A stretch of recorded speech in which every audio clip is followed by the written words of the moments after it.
This is SARS-CoV-2. It belongs to the family of coronaviruses named for the crown-like spikes on their surfaces. SARS-CoV-2 can cause COVID-19, a contagious viral infection that attacks primarily your throat and lungs. What actually happens in your body when you contract the coronavirus? What exactly causes your body to develop pneumonia? And how would a vaccine work? The coronavirus must infect living cells in order to reproduce.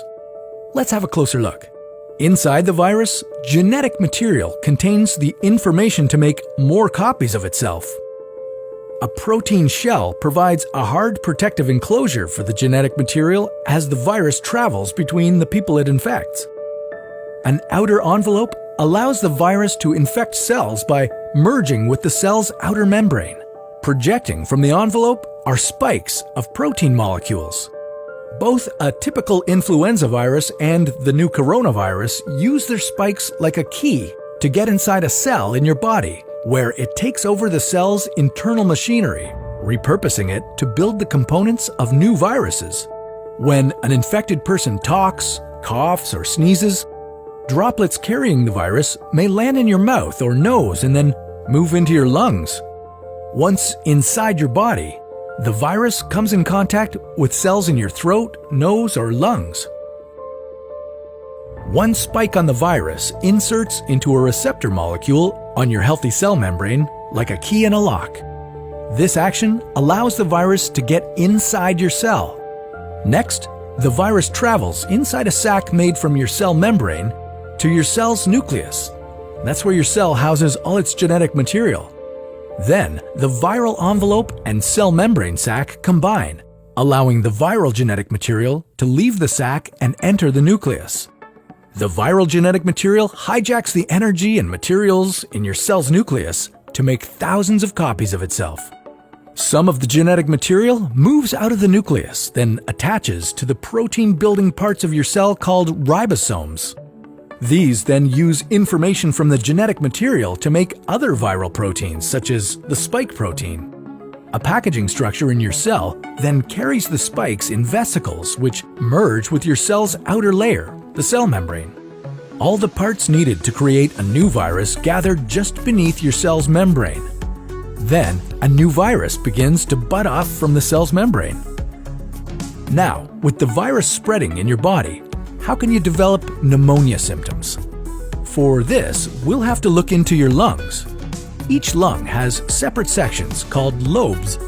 Normally, as you breathe, air moves freely through your trachea or windpipe, then through large tubes called bronchi, through smaller tubes called bronchioles, and finally into tiny sacs called alveoli.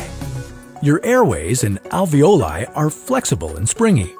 When you breathe in, each air sac inflates like a small balloon. And when you exhale, the sacs deflate. Small blood vessels called capillaries surround your alveoli. Oxygen from the air you breathe passes into your capillaries, and then carbon dioxide from your body passes out of your capillaries into your alveoli so that your lungs can get rid of it when you exhale. Your airways catch most germs in the mucus that lines your trachea, bronchi, and bronchioles. In a healthy body, hair-like cilia lining the tubes constantly push the mucus and germs out of your airways, where you might expel them by coughing. Normally, cells of your immune system attack viruses and germs that make it past your mucus and cilia and enter your alveoli. However, if your immune system is weakened, like in the case of a coronavirus infection, the virus can overwhelm your immune cells, and your bronchioles and alveoli become inflamed as your immune system attacks the multiplying viruses. The inflammation can cause your alveoli to fill with fluid, making it difficult for your body to get the oxygen it needs. You could develop lobar pneumonia, where one lobe of your lungs is affected, or you could have bronchopneumonia that affects many areas of both lungs. Pneumonia may cause difficulty breathing, chest pain, coughing, fever and chills, confusion, headache, muscle pain, and fatigue. It can also lead to more serious complications. Respiratory failure occurs when your breathing becomes so difficult that you need a machine called a ventilator to help you breathe. These are the machines that save lives and that medical device companies currently ramp up production for. Whether you would develop these symptoms depends on a lot of factors, such as your age and whether you already have an existing condition. While this all sounds scary, the push to develop a coronavirus vaccine is moving at high speed. Studies of other coronaviruses led most researchers to assume that people who have recovered from a SARS-CoV-2 infection could be protected from reinfection for a period of time. But that assumption needs to be backed by empirical evidence, and some studies suggest otherwise. There are several different approaches for a potential vaccine against the coronavirus. The basic idea is that you would get a shot that contains faint versions of the virus. The vaccine would expose your body to a version of the virus that is too weak to cause infection, but just strong enough to stimulate an immune response. Within a few weeks, cells in your immune system would make markers called antibodies, which would be specific for only the coronavirus, or specifically its spike protein. Antibodies then attach to the virus and prevent it from attaching to your cells. Your immune system then responds to signals from the antibodies by consuming and destroying the clumps of viruses. If you then catch the real virus at a later stage, your body would recognize it and destroy it. In other words, your immune system is now primed. Collecting evidence on whether this will be possible, safe, and effective is part of what's taking researchers so long to develop a vaccine. It's a race against time to develop a vaccine amid a pandemic.